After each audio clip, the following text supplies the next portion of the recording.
Good morning, good afternoon, and good evening, guys. Celtic Warband here, and thanks for tuning in to another siege battle in Medieval Kingdoms 1212 AD. In today's battle, we have the County of Flanders that has risen up in rebellion against the Duchy of Burgundy, and we have two Burgundian armies here at the gates of the main Flemish stronghold to beat them into submission. And in today's battle, we do have a couple of new units that will be added into the Duchy of Burgundy's roster, and thank you very much to Banksky, who is the creator of the Duchy of Burgundy, for allowing me to take a look at these units. And if you guys want to see these units too, let's go ahead and take a look at them in the army comps. The first attacking army on the battlefield today is the Duchy of Burgundy, the Duke's army, commanded by myself. And we do have a couple of new units in the Burgundian roster to take a look at today, so thank you, Banksky, for allowing me to take a look at these units early.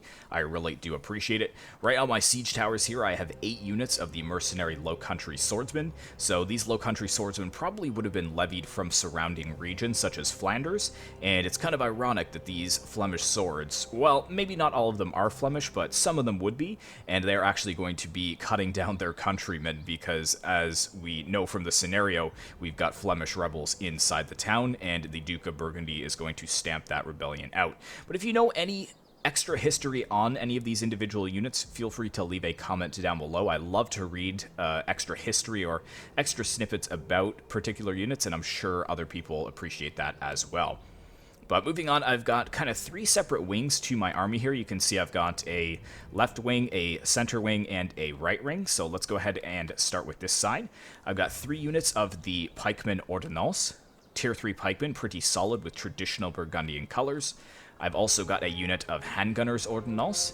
And then we've got some Brabantian gendarmes back here as well. And the reason I love these Brabantian gendarmes is because of their color scheme. You can see with these two guys here, on the left-hand side, the left knight is actually wearing traditional Burgundian colors, and the right one is wearing traditional Brabantian colors.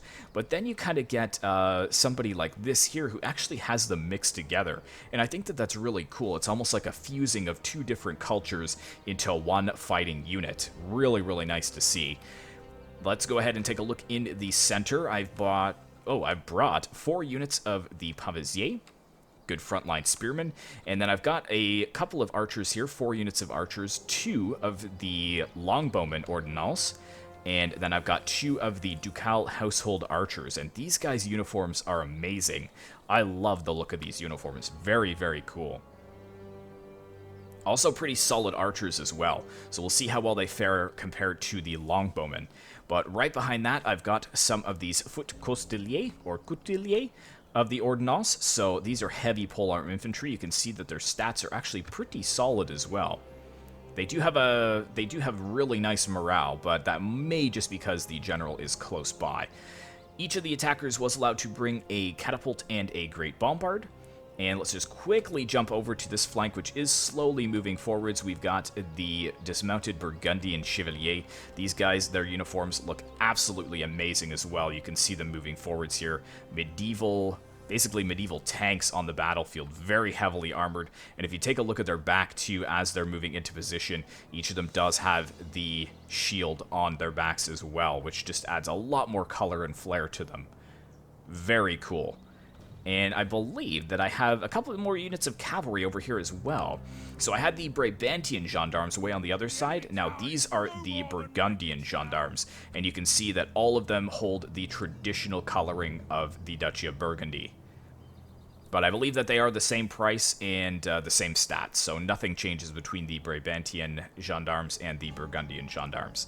But that pretty much rounds up my force. We just have to take a look at the Duke himself. And he is right here with his very flashy helmet. You can see him there. I love the coloring too. He's got some of the Brabantian coloring, the Burgundian coloring, as well as the Kingdom of France. Very, very cool. So that is it for the Duke's army. So let's go ahead and take a look at the next attacker. The next attacking army on the battlefield today is also the Duchy of Burgundy, the Lord's army, commanded by Tattoos and Welding, and he's got some of the similar units that I have brought to the battlefield, but he's also got a couple of new ones as well. So on these two siege towers, we've got 2 units of the Mercenary Low Country Swordsman, which we have seen already, but if we zip on over here, we've got 4 units of the Levy Macemen. So they are tier 3, they're going to be a little bit more lightly armored than the Low Country Swordsman. You can see that their stats really don't compare too much, but it's still really nice to see some Levy units even in the tier 3 category, and he's brought 4 units of them. So we'll see how they stack up compared to some of the Flemish units once they get into battle. Over here, we've also got 2 units of Ducal Household Cavalry, so if you remember the Household Archers that I brought, very similar color scheme to these guys, except they are on horseback, and I think that is very cool to see a lot of the Household units having the same uniform. And in the center here, we've got all of his archers lined up. He's brought a couple units of the Pavie's Crossbowman Ordonnance. So again, very traditional Burgundian coloring. And if we zip on over here, he's also got he's actually got 3 of the Ducal Household Archers. Very cool. Right behind that, he's also brought some of the Mercenary Low Country Pikemen. These guys are really colorful. I really, really like them.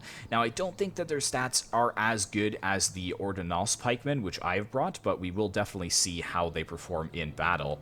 And he's also got some of the Ducal Household Guisarmier, or Guisarmier. But again, very similar color here. And I think that these were the other unit besides the Foot Coutelier that I have brought, so heavy polearm infantry as well. We've also got some more of the Mercenary Low Country Swordsmen. You guys can see them when they are off the siege towers here. Very colorful and very cool. And he does have the Great Bombard. He's got his Catapult, and then he saved a couple of units for last year. He's got some dismounted Burgundian Chevalier. And over here he's got, 4 units. They're all the same. Excellent. And I thought he had some cavalry over here too. Yes, he had the Burgundian Chevalier on horseback. Look how colorful these guys are. I love it. And you can see some of them actually having the emblem of the Kingdom of Castile as well, so some Spanish origins. So a good melting pot of units represented in the emblems on these cavalrymen. Very cool. And of course we do have the Lord way at the back here. Very flashy indeed. So I believe this is, just Burgundian Duke's bodyguard. So he is kind of a sub-commander to the Duke of Burgundy himself. And I think that is pretty much everything for the attacking forces. So let's go ahead and take a look at the Flemish rebel defenders. And now we come to the Flemish rebels, which are holed up inside their stronghold. This is the County of Flanders, commanded by Azrian Fox, and let's see what the rebel army comprises of. A lot of units in the front lines or close to the walls are Flemish foot militia of the late periods. You can see, again, having some tier 3 militia units. Really nice to see. We've also got a couple units of Flemish bowmen here, so I'm sure that they will be pretty solid. We've also got some of the dismounted Flemish men-at-arms. And I believe we have a unit of dismounted Flemish men-at-arms over here as well. We've also got some of the Flemish foot militia on this flank, and we've got some Flemish sergeants here as well. And I like the yellow coloring of these Flemish sergeants. Very nice to see.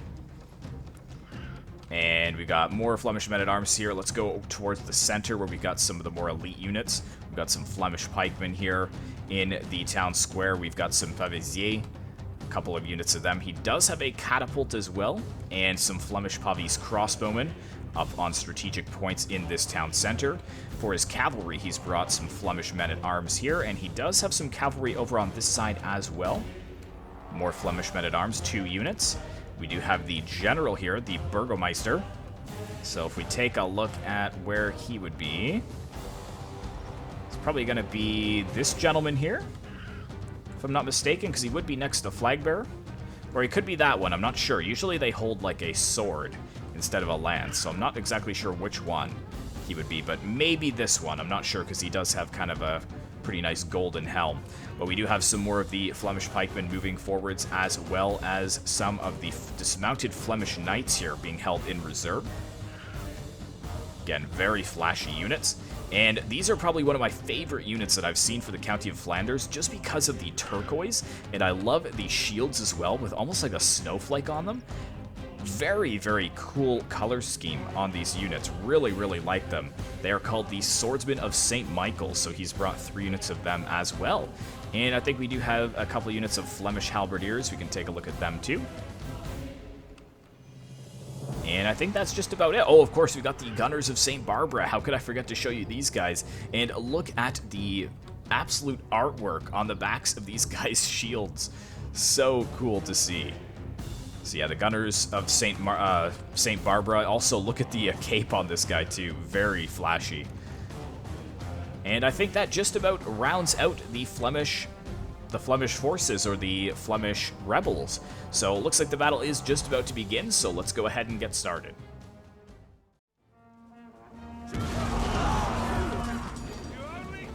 Alright guys, welcome to the battlefield, and with that final cannon shot, the battle has officially begun. And these poor Flemish units have been absolutely decimated by that shot from the artillery, which shot from just over this wall here. You can see that it was aiming straight through this breach that was made in the wall and got a good clip onto this unit of Flemish knights. You can see that 30 men were killed in that one volley.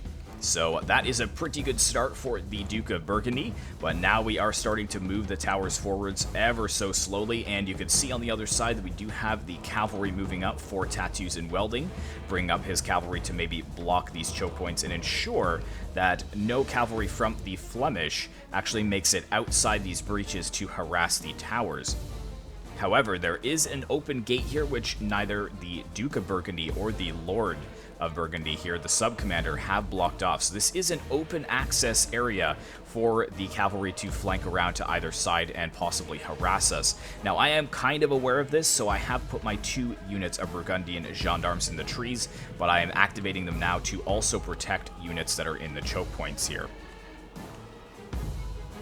Coming over here, you can see we do have the cavalry very close by, and it looks like one tower is still alive over here for Azrian, so he will be able to get some good volleys here. Obviously, he's not controlling this tower, but the tower will be able to get some good volleys off on these siege towers.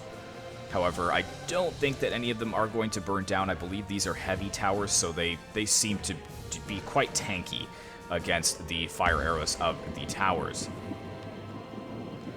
We've slowly got some of the mercenary low country pikemen here coming into this breach, and it looks like the walls are not going to be defended. I think that's a smart idea considering it's a 2v1 against Azrian. Having to micro on the walls is going to be a little bit too much to handle, so holding strategic choke points is definitely the better option. However, I'm going to move in my Great Bombard crew, and a lot of people think that once the Great Bombard crew is out of ammunition that this unit is actually useless, but he can do a lot more work for me here. I'm actually going to bring him over and capture this gate so I have another way into the city, and I can actually bring him over here to capture this tower as well. And once that tower is captured, it actually will crumble and not be firing on my more elite units as they do come into range. So there's definitely merit to using your bombard crew, or your artillery crew for that matter, to kind of take strategic choke points like this. Also over here as well, if these things are undefended, these do give a battlefield-wide morale bonus to whoever holds it, so capturing this with a bombard crew would be very useful indeed. But we've slowly got the units moving forwards. You can see we've also got the siege equipment moving to the walls, and Tattoos does have a access point here to get down, which is good. Unfortunately, though, they will be in range of all of these crossbows. And we've got the Flemish cavalry moving forwards over here, kind of deciding where it wants to sally out. But all of the cavalry here, the Ducal Household Cavalry, is in range of this tower as well, so he is going to have to kind of pull back a bit. But I'm trying to coordinate my attack as well. You can see that I'm kind of blocking this off, so if there is any sally outs from either the gate or this choke point, I can kind of contain it to this one area. However, I still do have this to worry about. If the cavalry does come out this way, I do have my cavalry close by to kind of mitigate that. Let's zip on over here and see what else is going on. I can see that the siege towers are just making it to the walls. We've also got some volleys coming down onto the Flemish men-at-arms here. And with this, it looks like Tattoos and Welding is going to capture the walls without losing a man, which is always nice to see. And if you take a look at the man count here, you can see 9,000 to 6,000, basically. So it's about 3,000 more for the Burgundians. But that is probably to be expected, considering that the rebels wouldn't have been able to field as many men and as professional men as the Duke of Burgundy himself. So here we go. We've got some more units coming onto the walls over here as well. He also has a way down here, which is excellent. So he is going to move his units off the walls and into the streets, but I think that's what Azrian is waiting for. He's very antsy over here with his cavalry. He's just waiting for a good opportunity to charge in to some unsuspecting units, and these levy macemen are actually going to probably offer the perfect target. Over here we go. I've captured the gate with my bombard crew, which is excellent, and now I'll be able to move units and cavalry into this choke point, so it'll be very good as another area of access. Otherwise, I kind of would have been blocked to this one choke point here until my towers actually got to the walls. But here we go. I didn't want to miss this here. Yeah, as they're filtering down off the walls, the levy macemen are kind of a little bit undefended. And we've got a charge here, only clipping a few of the units, though, because they're actually going for, I guess, the main unit, which is still coming off the walls. However, that damage is still going to be pretty significant. And now Tattoos is moving his pikemen in to try and help the levy macemen and relieve them from the pressure of these Flemish knights. But the Flemish knights did get a pretty solid countercharge onto them as well. They are trying to pull back, but they've only lost one man so far, and those pikemen are losing a lot of men. And I believe that is thanks to some of these archers that are over here as well. I'm not sure if it's these archers or if it's the crossbows which are firing on them, but those low country pikemen are already wavering. And now we've got the access to the gate here. Tattoos and Welding completely forgetting to block off the gate. He's quickly trying to move some of his Ducal household Musemier to block them off, but it is not going to be enough. And some very juicy and undefended archers here are ripe for the taking. A disgusting charge from the Flemish Knights, also getting an even more devastating charge onto those mercenary low country swordsmen. And now he's going to ping pong back and forth. Thankfully, some allied cavalry from Burgundy has arrived to stop this, and they have just formed up in time to stop the Flemish Knights from attacking or charging headlong into these guys, but just flanking around and getting a good charge is a possibility. But nope, it looks like he's going to go for the pikemen as well. Just pandemonium behind enemy lines here for Tattoos and Welding. And it looks like that cavalry might be locked in place now, but not before they got 250 kills. And we've also got an undefended unit of mercenary low country swordsmen here, but I think that that cavalry will die. However, it's caused quite a stir in the ranks of the Burgundian lord on this side of the battlefield. Over here, it's a lot more calm. I'm taking a very careful approach here as well. You can see I've formed up some units just in case there is some cavalry that will move out and try and cause the same problems that Tattoos is dealing with. But over here, I've blocked off this gate too, and I will be moving forward some of my pikemen very shortly. But let's kind of stick over here because this is where most of the action is happening at this point. We've got some of the Flemish foot militia here. We've got the Pavisiers kind of staring them down. They're waiting for all of their unit to get into position before they probably go into some kind of testudo. And what's broken here? Yes, the Flemish men-at-arms, I believe, or the Flemish cavalry, 332 kills by the end. Absolutely disgusting. But now, with half-battered units here, he is going to make his way into the city, and he's going to take on the Flemish foot militia. He's also getting some of his units off over here. But oh no, we've got some more cavalry here getting a disgusting charge on the levy macemen that are unprotected. We've also got a couple of levy macemen units here, but they are in shield wall, which is good to see. And the cavalry is going to move over to the other side. How many kills did they get? Oh, 2 and 0. Really? That seems very low. I thought that they had charged in here, but maybe I was wrong. They could have been focused down by the crossbows instead. But here we go. I'm starting to move my units into the city, and pretty much pretty much uncontested, I might add. But we do have some challenges over here between the Flemish sergeants and the dismounted Burgundian chevalier. Now, the Burgundian chevalier are going to be pretty susceptible to archer fire, so I am moving some pavesiers in there to help with their substantial missile block. You can see as the spears move in, they are going to hold these shields above their heads and hopefully shield my elite heavy shock troops so that they can push through these Flemish men-at-arms. But very heavy boys, these guys. However, the archers are doing an absolute number on me. If you take a look at the health bar here, yeah, they are not looking too hot right now. So there we go. I've moved in my spears, and you can see now they're kind of sheltering them with their shields above their heads. So they're not taking as much damage, but I am seeing some cavalry moving over here. This is a bit worrying for me because my spears were not in the choke point that they needed to be, and I knew that Azrian was going right for that. He could cause some major issues for me behind enemy lines here. So I quickly forced a pikeman unit in here, and I'm quickly trying to form my spears up here. I think that would be okay. And then I'm splitting my cavalry, one on one side, one on the other, to kind of block him in. And I think he does move forwards, but he changes his mind, I believe, because he sees that I'm forming up here. I know his game. With Azrian, you've always got to watch the cavalry. And I think he is moving some units over here as well, but I'm quickly putting my archers onto the walls where they're more defended. And yes, as you can see, I did take down that tower with the bombard crew. So that was really good for the bombard crew. Really cost-effective. Over here, though, yeah. Flemish foot militia really not doing too well now that we've got some of the ducal household archers up on the walls.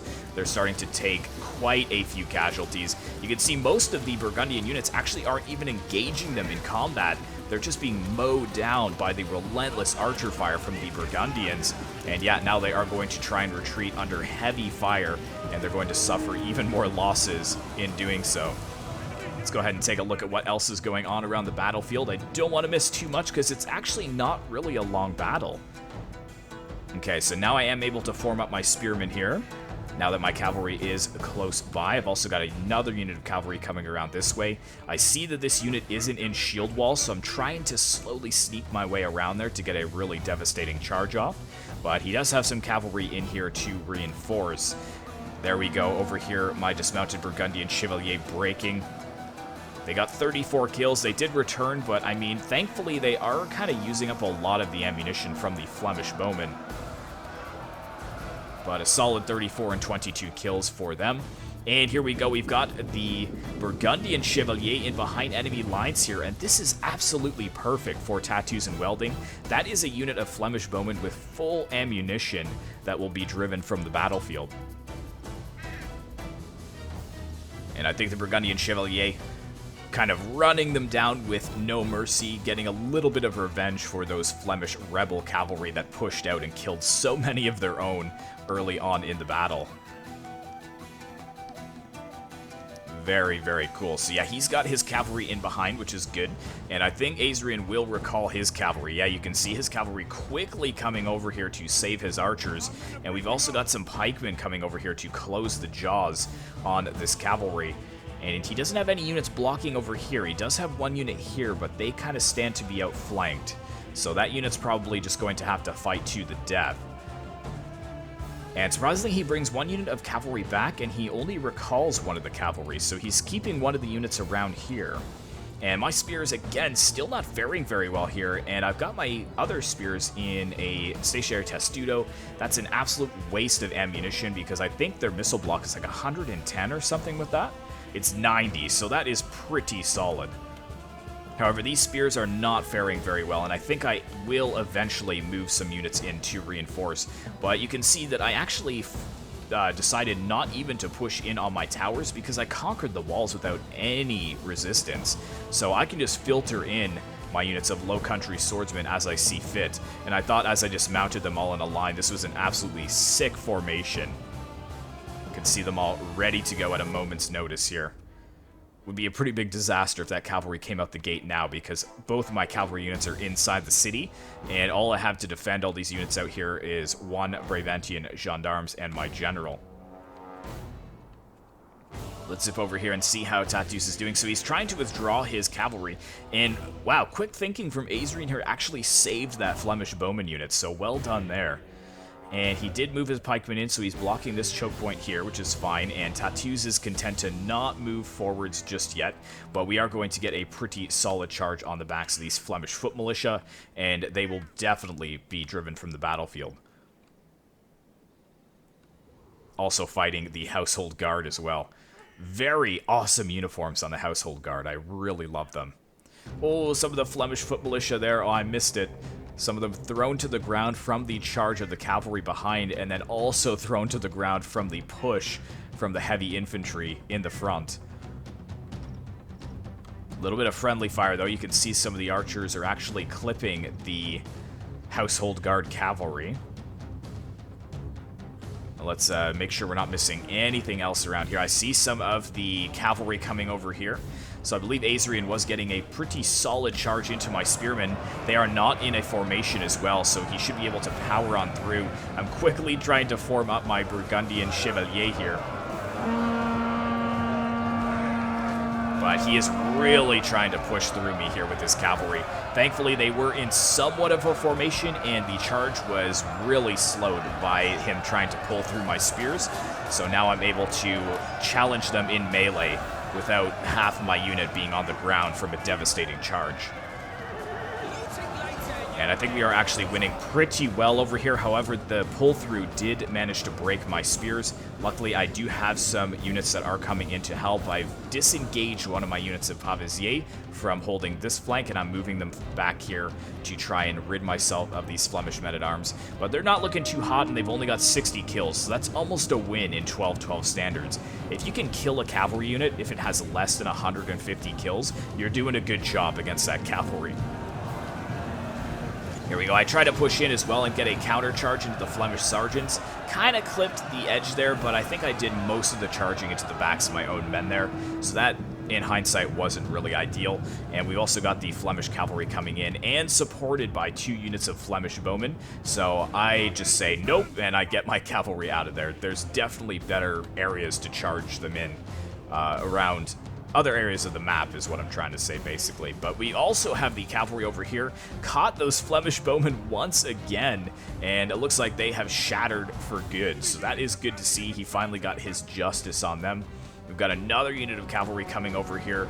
The Flemish pikemen desperately trying to retreat under heavy fire from the Burgundian archers. But we've also got the cavalry hot on their tails, and he's quickly trying to form up here. Come on, get those... Get them in. Yes, just in time he drops his pikes, and that charge is no good. Tattoos has to pull back his cavalry or face heavy losses against those pikemen. Oh no, but we've got crossbowmen that came down the slopes here from the town center, and Tattoos and Welding, what a perfect opportunity having his cavalry so close. Losing a full unit of crossbowmen there. That is such a disaster for Azrian. Again, keep in mind that he is microing against 2 players at the same time, and I am giving him no respite here. You can see another disgusting charge into the back of this unit, throwing the entire unit to the feet of the Burgundian Pavisier of Tattoos and Welding, just waiting to clean them up. That was a disgusting charge there, and that's a unit of dismounted Flemish men-at-arms. They are a solid unit, and yeah, look at that. 109 kills on that charge. That was the first combat that this cavalry has seen. They were waiting over here with my archers and a couple units of my mercenary low country swordsmen. So 109 kills in that charge, or maybe 100 kills, and then the other 10 were kind of just cleaning them up.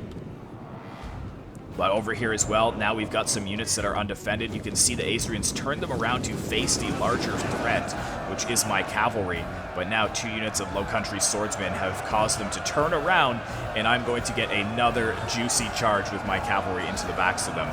And here they come. Let's get a nice zoom in here. Huge crushing blow into the Flemish. My goodness. And it's hard-pressed to even see Flemish units on their feet at this moment. A lot of the unit being thrown to the ground. Again, with that charge, they're up to 190 kills. But wow, Azrian able to get those crossbowmen back, so that is a really big win for him. Twice, Tattoos and Welding has failed to lock down 2 units of archers, but he is managing to lock down this cavalry here with his 2 units. That is excellent. But I think it's kind of time to retreat for Azrian. You can see he's starting to pull back some of his units. I'm pressuring the second layer of defense before the town center, and there is only 14 minutes left in this battle. We've got the spearmen over here. I've also got some of the dismounted Burgundian chevalier. We're going to take on the Flemish foot militia. We've also got some pikemen here, but Azrian will probably withdraw them very soon, considering that holding the walls at this point is no longer strategically viable for him. But here, again with the help of the Flemish bowmen, shattering another unit of dismounted Burgundian chevalier.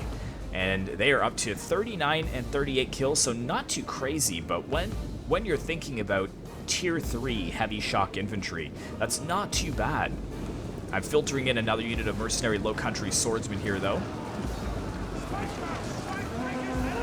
Bit of a bizarre formation. I probably should have spread them out a bit before I moved them in.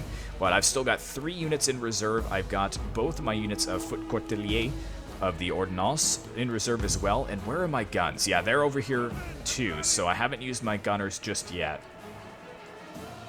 And hats off to these brave boys over here. So you remember from a couple minutes ago, I charged them in the back. They were completely surrounded from the get-go, and they are still holding strong. They refuse to give up, even though they know that they are facing certain death. And that, they just have my respect for that. I love the shininess of the armor on these Burgundian cavalry units, though. So heavily armored.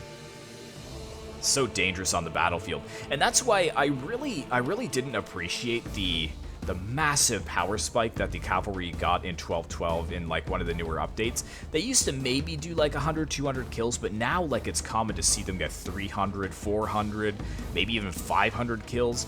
And at first I was kind of really against that, but now that I think about it, like the knights of the battlefield were definitely like the armored divisions of today. Like they were the tanks. They were the ones that broke through enemy lines. They were the ones that had devastating impact on the battlefield. And the infantry were kind of there to just hold other infantry units in place while the cavalry rear charged them, or you know, just provide extra numbers. But it was all about the knights. So I've really come around to the fact that the cavalry is so powerful in 12.12 because it kind of should be, if I'm honest. Like the cavalry should be a ridiculous force on the battlefield. You just have to kind of limit them for multiplayer, I would say. When I used to play Attila all the time, it would traditionally be like 6-2 cavs, so that would mean like 6 cavalry plus you could bring 2 horse archer cavalry, so it'd be like 6-2 cav plus gen. I think that that's way too much for 12.12. I think that maybe like 2 cav plus gen is more than enough, because in all fairness, you would have thousands of infantry units on the battlefield, but you wouldn't really have thousands of knights unless it was like a huge coalition battle, like a crusader battle where you'd have English knights, French knights, Spanish knights, you know, Portuguese knights, obviously the German knights with all of their vassals. Then maybe you'd get like several thousand knights. But typically, like for smaller fiefdoms, you maybe would have 30 knights in your fiefdom and then like 200 foot soldiers. So if the Kingdom of France, like, or let's actually use the Duke of Burgundy for this example.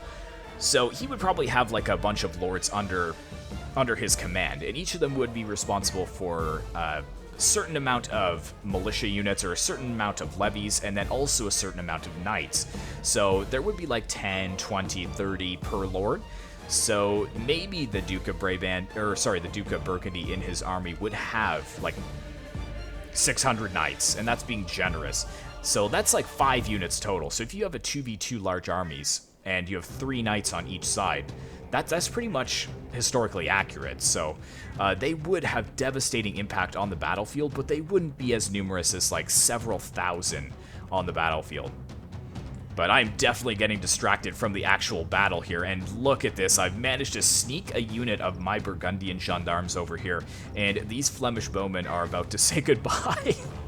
There is no chance for, especially the front runners in this. Oh, what? Oh, no, I didn't even get a good charge there. Well, I mean, it was a little bit, but it wasn't what I was expecting. Their lances did not go down there, so that was my bad. I must not have selected them. I must have selected a different unit further back. Anyways, though, we've got the dismounted Flemish knights just wrecking my mercenary low country swordsmen over here. However, these guys are finally starting to waver. After breaking one of the units of mercenary low country swordsmen, they have finally conceded. And that cavalry unit's up to 225, so, I mean, that's not bad. But it's not good either. And I'm bringing another unit of Brabantine gendarmes in. My Burgundian gendarmes got 38 kills on that charge, so nothing too major. We've also got the general kind of hovering around here, waiting for a possible opening to go for. And I'm starting to attack the Flemish militia here. I would have brought back these pikemen a long time ago, though, to hold in the town center, because they will definitely be useful later on. But we do have the gunners over here, too. You can see he's got his gunners of St. Barbara here. And he's also getting some really good shots onto my pikemen. Also my pavesier as well. I'm trying to chase my his pavesier with my pavesier over here and drive them over into this choke point so that the cavalry can get a good rear charge. You can see I'm bringing my cavalry around now.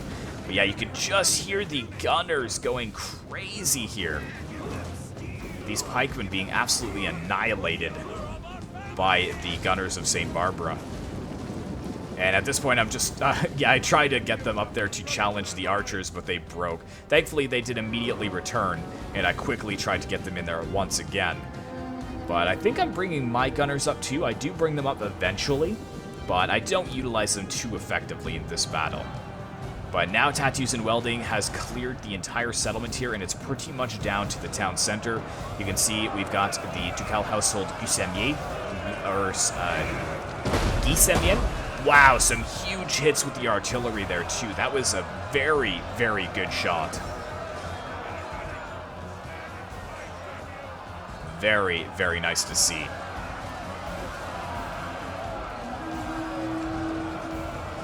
And I love the colors, too. You can see the Ducal household colors on the Burgundian units fighting the Pavesier, but the Pavesier just have such a range of colors. Very nice. A couple of the units are burning there, and we've got some Burgundian cavalry charging up the slopes as well to take on the Pavesier. That is a bold move.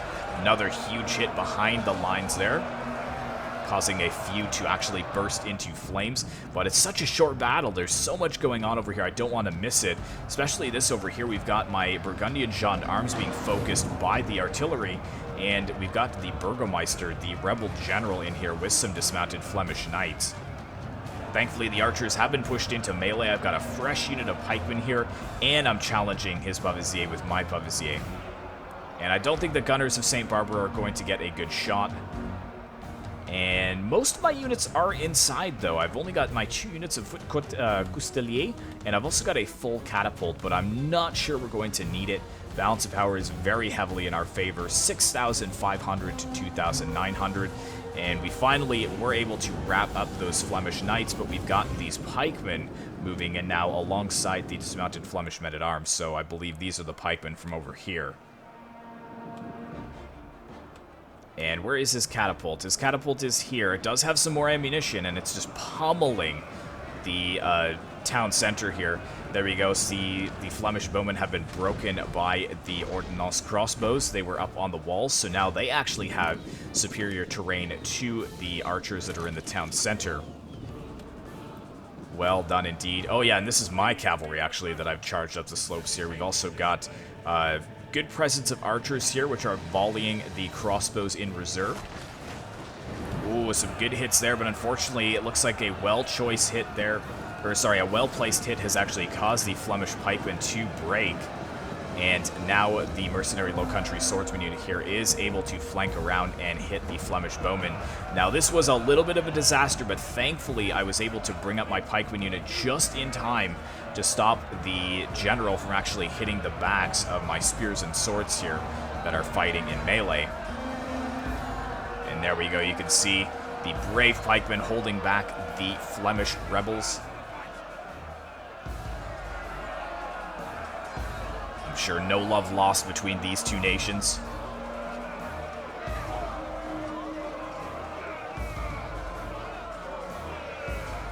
And where is the general? He is pulled back. Okay. Oh, yes, and I forgot. I've got a very soft underbelly over here. This flank I did not notice was very soft until I saw the general going around there. So in actual fact, Azerin kind of alerted me to what was going on here. So I quickly am pushing another unit of mercenary low country swordsmen over there. And I know it's a little bit laggy over here, guys. There's just so many bodies in this one area. Here come my gunners, though. I'm moving them forwards. In hindsight, probably shouldn't have had them over here, though. I probably should have had them maybe on this side, I would say. Because I think I do get a little bit of friendly fire into the backs of my own men. But the handgunners are at least present in this final battle for the town center.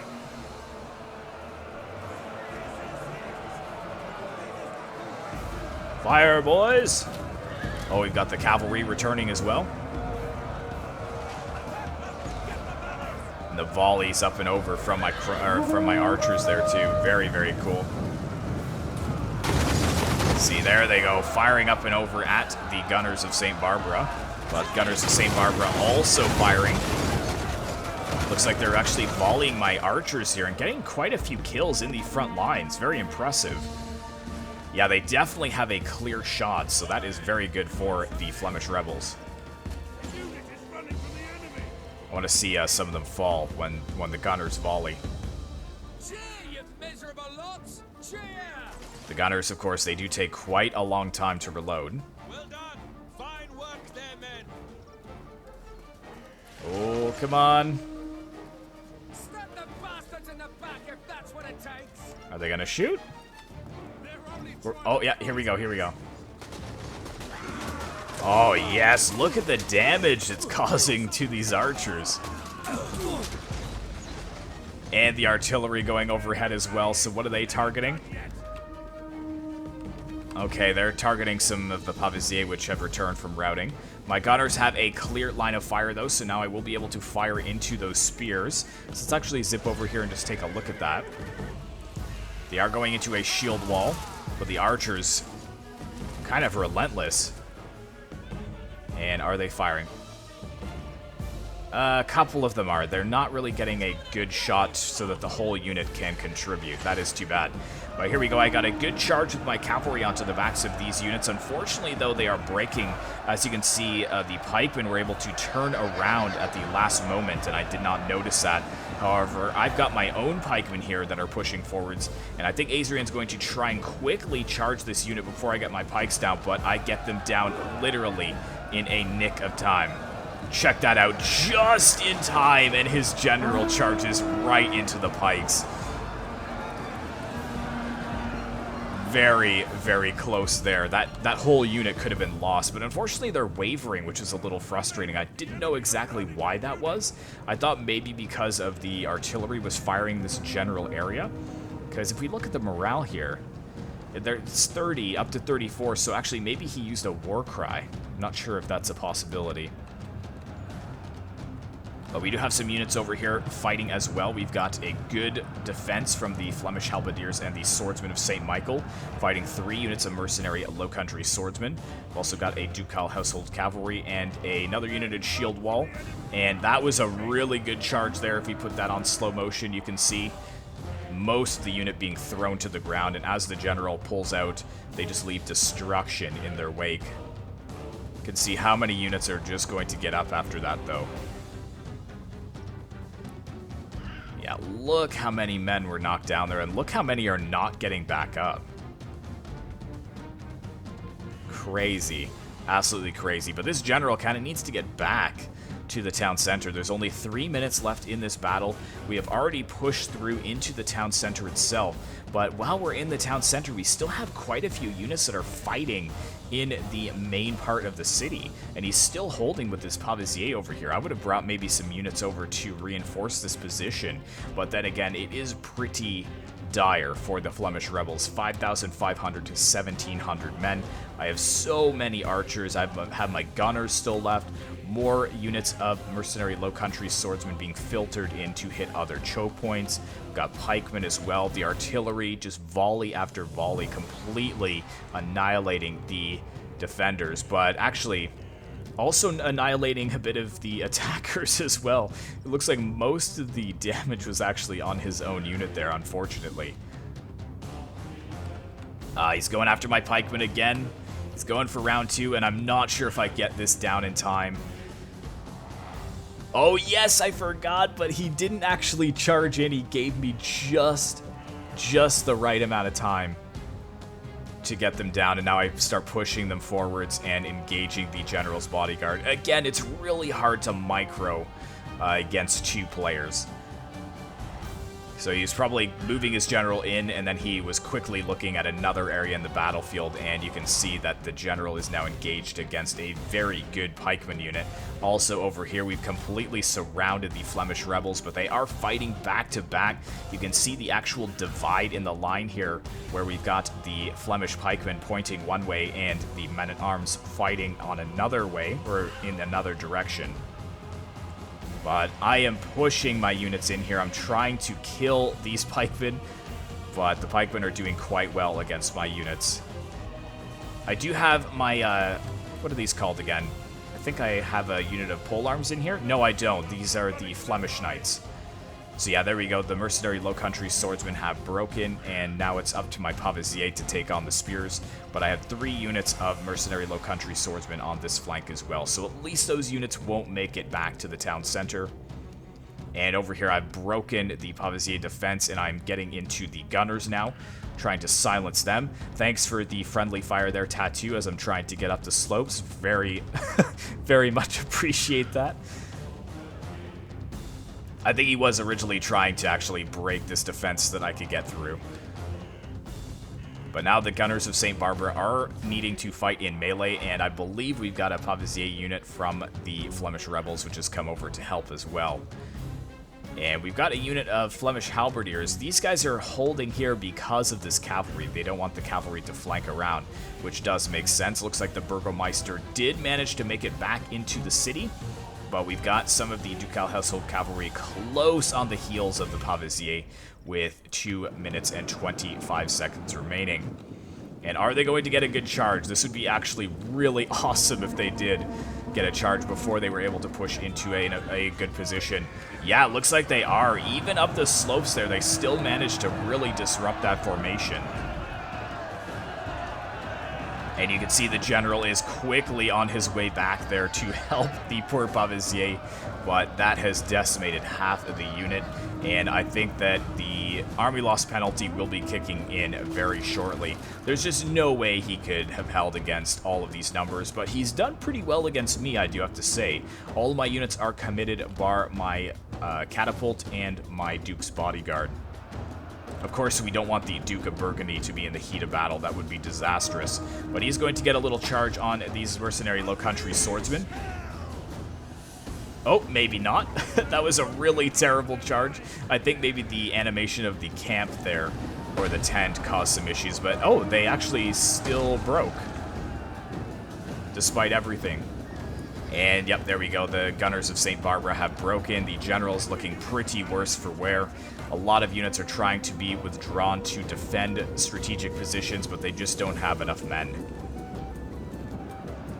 And I'm sure as news has come to the Duke of Burgundy, he just smiles to know that the Flemish rebels will be utterly destroyed.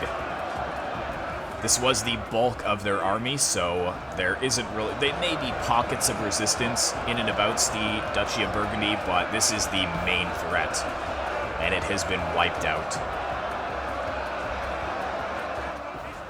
And there we go. The Flemish rebel general has been slain. I believe he was slain over here, if I'm not mistaken. Where is he? I'm not exactly sure where he was. But the gunners of St. Barbara back to firing into the ranks of my men.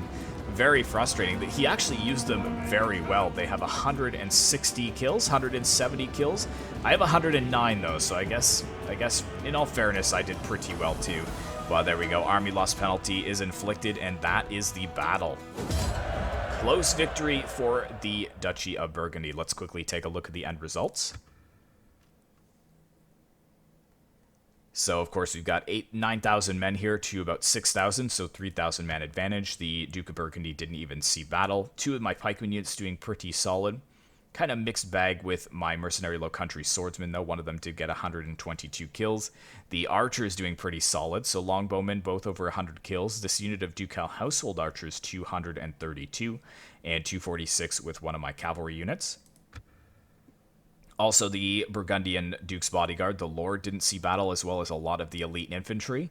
For his infantry, I mean, pretty low numbers all around, I would say, but a lot of them are still quite healthy, too. His crossbow's doing pretty solidly, and he just cleaned up with his cavalry, 358 kills on this one alone. Looking at Azrian Fox, his general getting 246 kills, cavalry down here 332, 173 is pretty solid as well. And these Flemish men-at-arms did really well for themselves, 172, 105. Some of them were outflanked. I think this one was outflanked for about 5 to 7 minutes, and it still managed to get 70 kills and hold on. The Swordsman of St. Michael, 224, which is really good as well. Just too many men, overwhelming numbers. But 1v1, he definitely would have won against one of us. But you could see it was 30 units and 30 units versus 40. So it's basically 60 v 40. But that rounds out this battle, guys, so hopefully you did enjoy. Be sure to like, comment, and subscribe if you'd like to see more content like this in the future. And I will see you in the next one.